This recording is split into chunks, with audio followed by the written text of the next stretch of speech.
पटना में पूर्व मुख्यमंत्री राबड़ी देवी के बंगला खाली ना करने के ऐलान के बाद अब मुख्यमंत्री सम्राट चौधरी ने कड़े तेवर दिखाते हुए कह दिया कि बंगला हर हाल में खाली करना होगा। सम्राट चौधरी ने इस मामले में नीतीश कुमार की भी मिसाल दी, जिन्होंने सीएम पद से हटते ही बंगला खाली कर दिया था।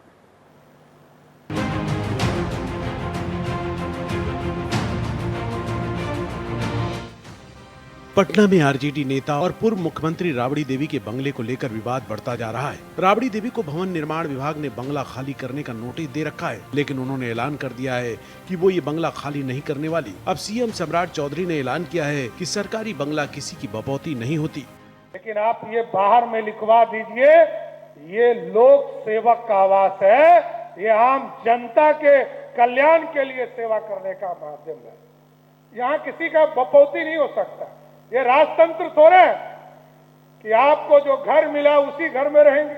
आरजेडी ने सम्राट चौधरी पर बदले की राजनीति करने का आरोप लगाने के साथ ही उनकी भाषा पर भी सवाल उठाए हैं। देखिए, सम्राट चौधरी जी ने जिस तरह से बंगला के मामले पर जिस भाषा का इस्तेमाल किया है, एक मुख्यमंत्री की भाषा नहीं हो सकती है। इस तरह की भाषा कहीं से भी उपयुक्त नहीं है, ये बात समझ लेना चाहिए। सम्राट चौधरी ने राबड़ी देवी को पूर्व सीएम नीतीश कुमार की भी मिसाल दी और कहा कि नीतीश कुमार ने सीएम पद से हटते ही बंगला खाली करके सही उदाहरण पेश किया है। मैं कई बार मंत्री बना, कई बार उप मुख्यमंत्री बना, बिहार का गृह मंत्री भी रहा, लेकिन मैं सरकारी घर में नहीं रहता था। मात्र 2400 स्क्वायर फीट के घर में अपने घर में रहने का काम करता हूं। लेकिन आज प्रधानमंत्री नरेंद्र मोदी जी और नीतीश कुमार जी ने बिहार की सेवा करने का मौका दिया है। तब मैं तो अब पहली बार मैं तो नीतीश कुमार जी को धन्यवाद देता हूं। नीतीश कुमार जी को कोई नोटिस नहीं गया। नीतीश कुमार जी को सिर्फ उन्होंने कहा कि अब मुख्यमंत्री सम्राट चौधरी हो गए। मैं 15 अप्रैल को मुख्यमंत्री बना और मैं नीतीश कुमार जी को धन्यवाद देता हूं कि 1 मई को उन्होंने अपना सरकारी घर खाली करके दूसरे घर में चले गए। आरजेडी ने भी सम्राट चौधरी पर आसपास के कई बंगले हथियाने और प्रधानमंत्री के आवास से भी बड़ा आवाज लेने का आरोप लगा दिया है। उन्होंने जो बंगला के संबंध में बातें कही है, उनको इस बात का जवाब देना चाहिए कि जो उप मुख्यमंत्री के लिए 5 देश रत्न मार्ग कर्णांकित था और जिसके संबंध में पटना उच्च न्यायालय में बिहार सरकार ने लिखित में दिया था कि ये उप मुख्यमंत्री के लिए आवास कर्णांकित है, और उस संबंध में पटना हाईकोर्ट ने भी उसको माना था। लेकिन आखिर कारण क्या हुआ कि सम्राट चौधरी जी आपने नियमों को शिथिल करते हुए या किस नियम के तहत एक अन्य मार्ग में 5 देश रत्न मार्ग को मिलाने का काम किया है? आप कहते हैं कि बंगला से मोह नहीं है। आप तो प्रधानमंत्री जी से बड़ा बंगला हासिल कर लिए हैं। एनडीए का मानना है कि लालू प्रसाद यादव और राबड़ी देवी को 10 सर्कुलर रोड के बंगले से मोह है और इसलिए वो किसी न किसी बहाने उसमें बने रहना चाहते हैं। राष्ट्रीय जनता दल राजनीति में मति भ्रम का शिकार है।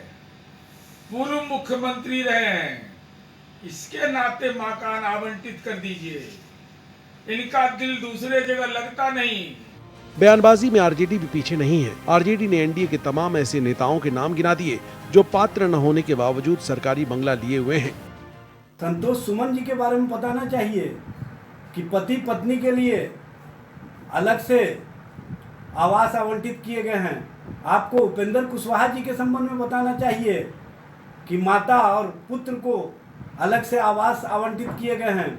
आपको उपेंद्र कुशवाहा जी के संबंध में, देवेश ठाकुर जी के संबंध में, संजय झा जी के संबंध में, नीतीश कुमार जी और जीतन राम मांझी जी के संबंध में और भारतीय जनता पार्टी के राष्ट्रीय अध्यक्ष नितिन नवीन जी के संबंध में बताना चाहिए कि उन लोगों को क्यों बंगले का मोह है, कि वो लोग बंगले में ही बने रहने के लिए हर तरह की कवायद कर रहे हैं और किस तरह से बिहार में नियमों को अपने मनोनुकूल सरकार और सरकार के लोग इस्तेमाल कर रहे हैं। सीएम सम्राट चौधरी ने कड़े तेवर तो दिखाए ही, साथ ही ऐलान कर दिया कि जब वो सीएम नहीं रहेंगे तो वो तुरंत सरकारी बंगला खाली कर देंगे। तो बंगला है वो पूर्व मुख्यमंत्री राबड़ी देवी का बंगला है। इस बंगले को लेकर बतौर मुख्यमंत्री नीतीश कुमार के पीरियड में भी भवन निर्माण विभाग की ओर से नोटिस भेजे गए थे और बंगला खाली करने को कहा गया था, लेकिन मामला टाएं टाएं फिस हो गया। इस बार सम्राट चौधरी के नेतृत्व में सरकार बनी तो भवन निर्माण विभाग ने एक बार फिर से नोटिस भेजा और उस नोटिस में ये बंगला मंत्री नंद किशोर राम के नाम से अलॉट कर दिया गया। मतलब पिछले दफा से इस बार मामला इतर रहा, लेकिन इस बार बिहार के मुख्यमंत्री सम्राट चौधरी ने बयान देकर सनसनी फैला दिया, जिसमें साफ तौर पे उन्होंने कहा कि सरकारी बंगला किसी की बपौती नहीं होती है।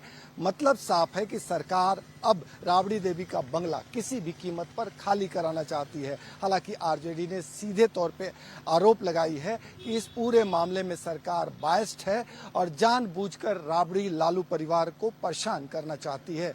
सहयोगी कैमरामैन राकेश के साथ भारत एक्सप्रेस के लिए पटना से आशुतोष कुमार।